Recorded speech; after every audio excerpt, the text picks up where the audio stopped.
नमस्कार दोस्तों, एमडी गुरुकुल में आपका स्वागत है। आइए आज की क्लास शुरू करते हैं।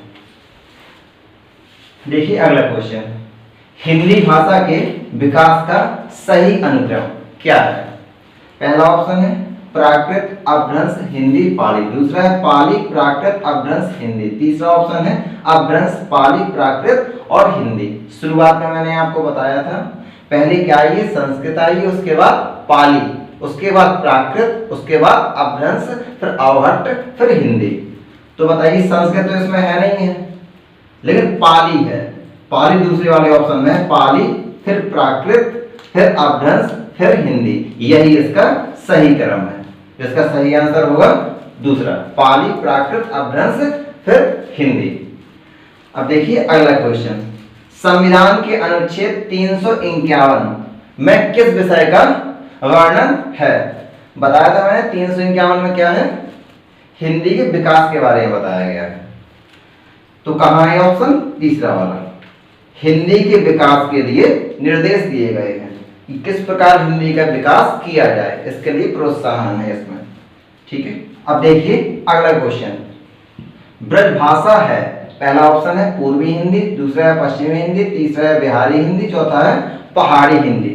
पहले बताइए ब्रज किस तरह पड़ता है? मथुरा हुआ, ब्रज हुआ, दिल्ली के आसपास के क्षेत्र हैं सभी ये। तो ब्रज पश्चिमी एरिया में हुआ, तो ब्रज भाषा कौन सी हिंदी हुई? पश्चिमी हिंदी।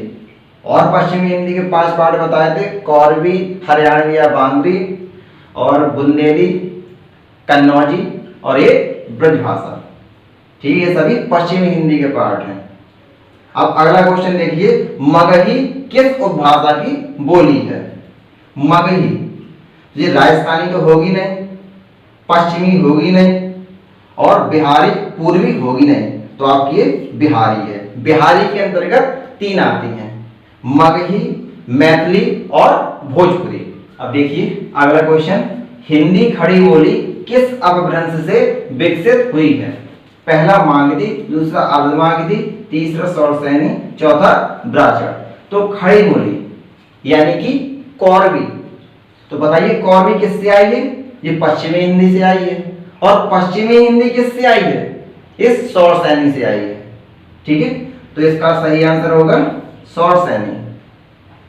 सौरसैनी अपभ्रंश का भेद है, और इसके अंतर्गत उपभाषा कौन सी आती है? पश्चिमी हिंदी, और पश्चिमी हिंदी के अंतर्गत 5 बोलियां आती हैं।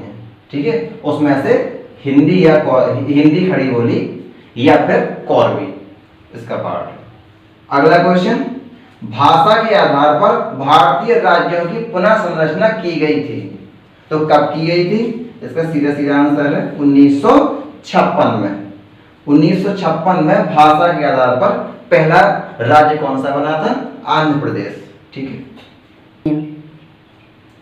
अब देखिए अगला क्वेश्चन, बघेली बोली का संबंध किस उपभाषा से है?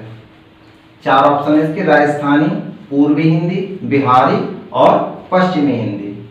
तो बघेली बताया था मैंने कि पूरब तरफ आपके जंगल ज्यादा है, जंगल ज्यादा होने के कारण बाघ ज्यादा है, और जहां बाघ ज्यादा है तो बाघ के कारण नाम क्या पड़ेगा वहां की बोली का? बघेली। तो कौन सी हिंदी होगी वो भाषा के अंतर्गत आएगी? ये आपकी पूर्वी हिंदी, और इसके अंतर्गत 3 बोलियां आती हैं, बघेली, छत्तीसगढ़ी और अवधी। अब देखिए अगला क्वेश्चन, किस तिथि को हिंदी को राजभाषा बनाने का निर्णय लिया गया? क्वेश्चन है आपका, किस तिथि को हिंदी को राजभाषा बनाने का निर्णय लिया गया? तो 14 सितंबर 1949 या 50, इन दोनों में कंफ्यूजन होता है सभी लोगों को। ठीक है, तो 14 सितंबर तो याद है, लेकिन 1949 या 50, तो 1949। ठीक है, याद रखिएगा 14 सितंबर 1949। अब देखिए अगला क्वेश्चन, भारतीय संविधान की किस अनुसूची में भाषाओं को शामिल किया गया है? यानी किस अनुसूची में? आप जानते हैं भारतीय संविधान में कुल 12 अनुसूचियां हैं, उसमें से किस अनुसूची में? तो हिंदी को एस से लिखा जाता है, और एस में यदि जोड़ दिया जाए तो क्या बन जाता है? 8। ठीक है, तो 8वीं अनुसूची में भाषाओं को शामिल किया गया है। याद रखेंगे ऐसे। और कुल 22 भाषाएं। अब देखिए अगला क्वेश्चन, हिंदी की आदि जननी।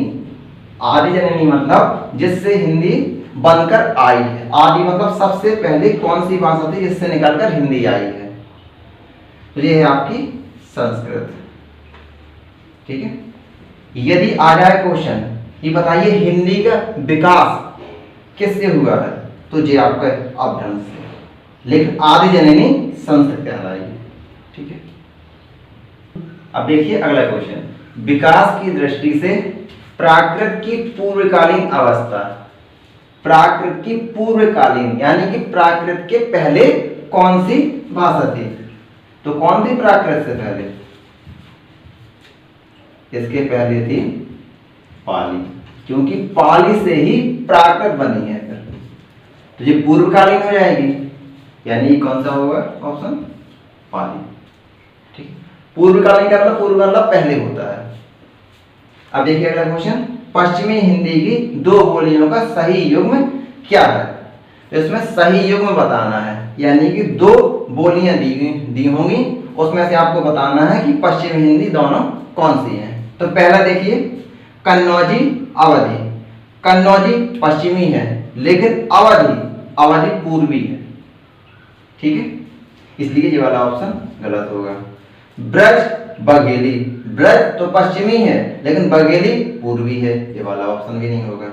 अब देखिए छत्तीसगढ़ी बांगरू, छत्तीसगढ़ी पूर्वी है, यहाँ पहले ही पता चल गया, और बांगरू लेकिन हरियाणवी, ये पश्चिमी है, ये भी गलत है। अब देखिए खड़ी बोली, खड़ी बोली किसका रूप है? कोरबी का।